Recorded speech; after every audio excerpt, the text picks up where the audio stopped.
right, so we are back. The conversation continues. And now we have those, would I say in the eye of the storm? The very young people themselves. The young people themselves, they are on the seats now, if it's a hot or a cold seat. So we have the young people here. We have Marvelous Dada. He's the president, Tourism and Hospitality Mentorship for Development Foundation. Marvelous, welcome to the program. And then also we have Grace Itamuala. She's a software engineer, first class student, I believe. So your head should be bringing out oil. And then we have joining us from our Abuja studio, Nazir Sanusi is a youth inclusion and empowerment advocate. That's him there.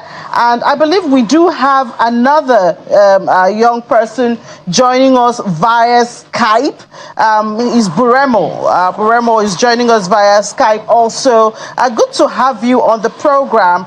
Thank you for your time. I know you've been here for a bit. I saw you earlier. So thank you so much for holding on, and now we can finally hear your voice. So we'll certainly start from you. You have been following the conversations, the pros, the cons for the youth, for the government. What do you say, or what do you say about the stance of the youth? We talk about information dissemination. A perspective is that the youth are not doing enough to get this information. Of course, another perspective is that the information is not placed at the right place for the youth to see. They say they have skills, no opportunities. The Minister of Education, Minister of State Education says if you have skills, no opportunity, create the opportunity. So how do you marry all of this together? Oh, that's for me? Yeah, that's for you. Yeah, that's for you. Yeah, thank you. Yeah, it's nice to be here this evening. Yeah. I've been following the conversation, and what's interesting is that this generation has more access to knowledge than any generation before it. Today, with a smartphone and an internet connection, you can learn almost anything. But the challenge is that we also have so much distractions than ever before, competing for attention. So the question is not whether information is available, it is whether we are intentionally consuming the right information. I always encourage young people to be deliberate about who they follow on social media, since they have to be there, and what they consume. Follow people who inspire you, follow people who are building businesses, people who are creating solutions, people who are innovating and achieving things, you would like to achieve yourself. So that the content the algorithm gives you shapes the direction of your lives. And bringing it back to the government, I heard when the Honorable Minister spoke, I also think the government has a role to play. We need to do a better job, of celebrating and showcasing successful entrepreneurs, innovators, creators, and builders, so that young people can see examples, of Nigerians, people just like them, people with similar story like theirs, who have created value, built businesses, and succeeded through hard work and innovation, rather than the fraudsters. And so I think the government needs to do more in bringing out, in exhibiting successful entrepreneurs, via this same medium that the youths of this day cannot do without, and that is the social media. Let's go to Sanusi in our Abuja studio and also follow up on this.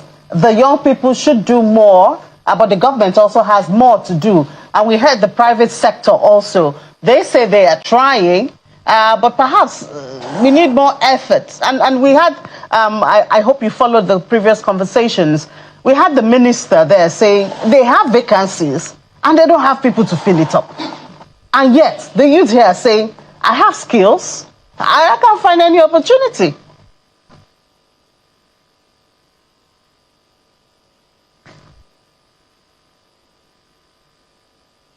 Vanessa, that's for you. Okay, thank you. Frankly speaking, I listened to the Minister for State, and I broadly agree that we youth, we need to do more. But permit me to say this, that youth employment is a pathway to building resilient economy. And secondly, youth employment is not optional. It is the most effective way to guarantee sustainable economic growth and long-term development. And also, investing in youth is not just an economic policy. It is foundational pillar for national security and social cohesion. So young people should not be seen as a problem to be managed. We are part and parcel of development. So I believe that we young people must also do a lot, but the government should see youth as a critical building blocks that must be carried along. And we must be paying a special, not only a serious and special attention to the youth. So that is my take. All right, Grace, do you think the young people are not being carried along sufficiently? Okay. Exactly, young people. Grace is for you. Go ahead, please. No, go ahead. No, go ahead. Okay, thank you for having me. About the youth being carried along, now speaking from the perspective of a recent graduate, so I graduated from university about a year ago, and one thing that I noticed or I have come to learn about young people is that they sort of expect the system to be made for them, in the sense that people tend to neglect the fact that it's one thing to go to school and gain knowledge and skills from school. It's another thing to actually build yourself to be ready for the real world. Now the issue is not that the society does not carry students along, but the issue is that students sometimes tend to be relaxed, in the sense that people come out of school these days and they want to get a job, they want to get something that pays them in dollars. A lot of students these days are always looking for remote jobs and everything, but they really fail to build the skills and the experiences that set them up for these opportunities. Now personally, I have been working since 2023, and I got into the university 2022. I've always had a passion for building, I've always had a passion for tech, and I also understood that the country we live in is a country where you have to sort of provide for yourself. You have to prepare yourself for the market out there. School gives you a certain percentage of what you need to survive in the real world, but some of these skills are things you need to gain for yourself. So if you keep thinking that the society owes me something, you end up not having anything for yourself at the end of the day. There are a lot of online courses people can take, a lot of skills that people can learn online. I am a self-taught developer, even though I did study software engineering in school. But more than half of what I use in the real world today are things that I learned myself. Because I realized that if we keep waiting for school to train us and for society to provide some of these job opportunities for us, we could be jobless for quite some time. So speaking from a student's perspective, it's not necessarily that the society does not carry students along, but some students don't go the extra effort, or rather put in the extra effort to build exceptional skills. Everybody today wants to be a front-end developer. I'm speaking from a tech perspective. Everybody wants to be a back-end developer. Most of the students we have today all do the same thing. They all have the same skills. So what actually sets you apart from every other person in society? When you have these skills that sort of give you an edge over others, it's easier for you to thrive in the real world. Do you understand what I'm saying? I have worked for an American company. I currently work for an American company. And some of the things I've learned working there is that it's sort of different from the Nigerian system, in the sense that you have to be as adaptable as possible. You can wake up one morning and your boss assigns a task to you in a language you've never learned before. But because he knows that we have these tools that are available to us, it's easier for you to, go online and make research and learn things. It's not all about what's in the books, all about what's in theory. Sometimes we need to take our minds out of what is in society, saying that we want these jobs to be available to us, but what do we actually have to offer? Let's bring it to you. Do you agree with some of the points he's raised, and what do you disagree with? Thank you. So I agree with some of the points. So, but the perspective, I will bring a different perspective. I would not say I'm necessarily disagreeing to the point. Many times we have students spend 4 or 5 years in institution, and we know so well that environment actually shapes their perception.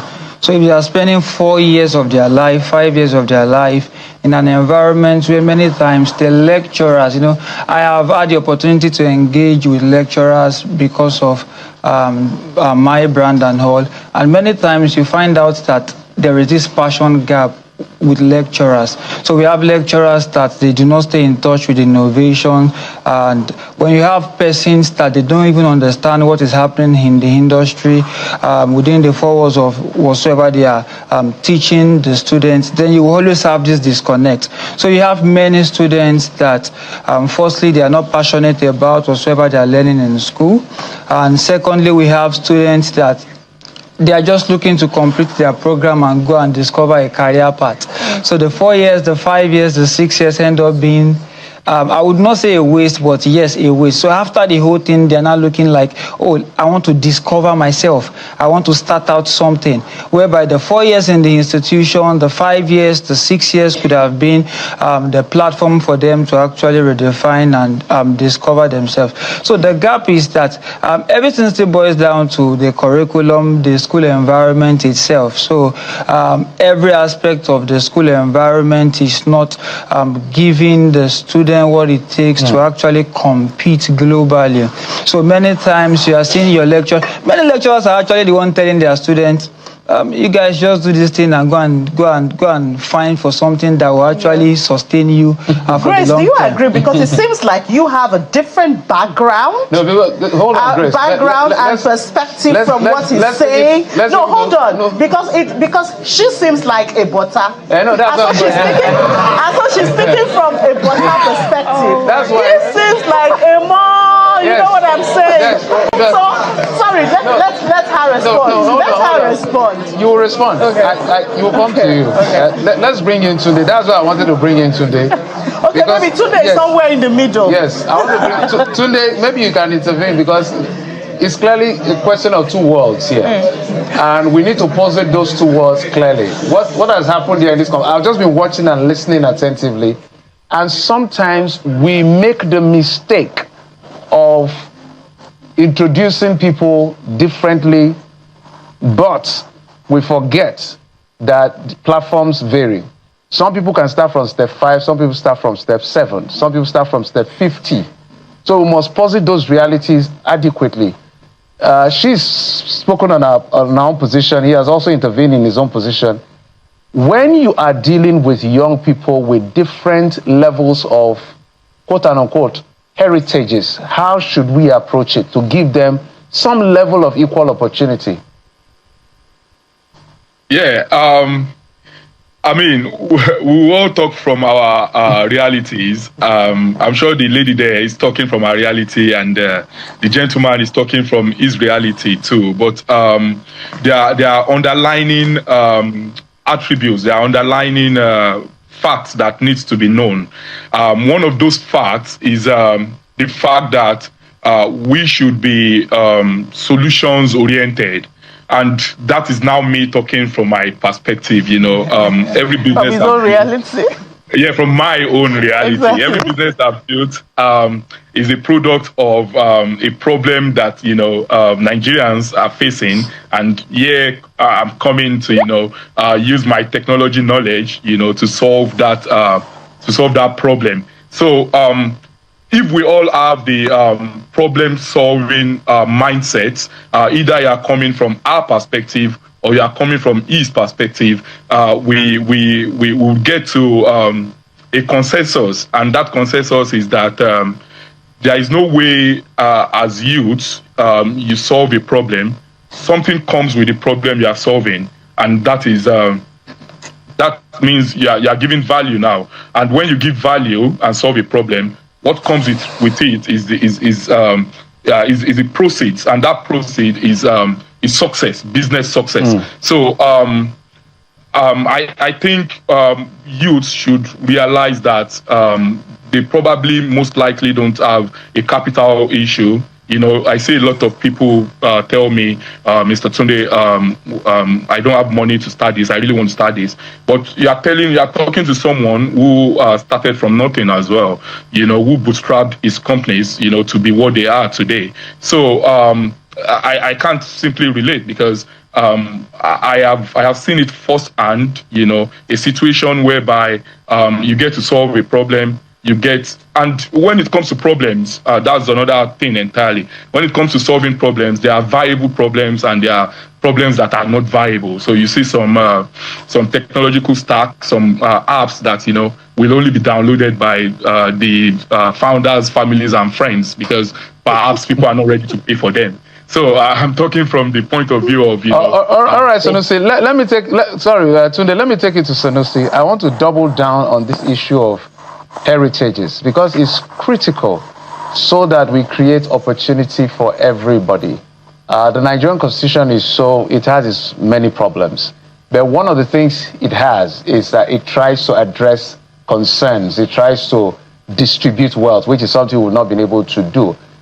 People from different backgrounds will go into the same market. I'll say it again. People from different backgrounds will go into the same market and they will compete.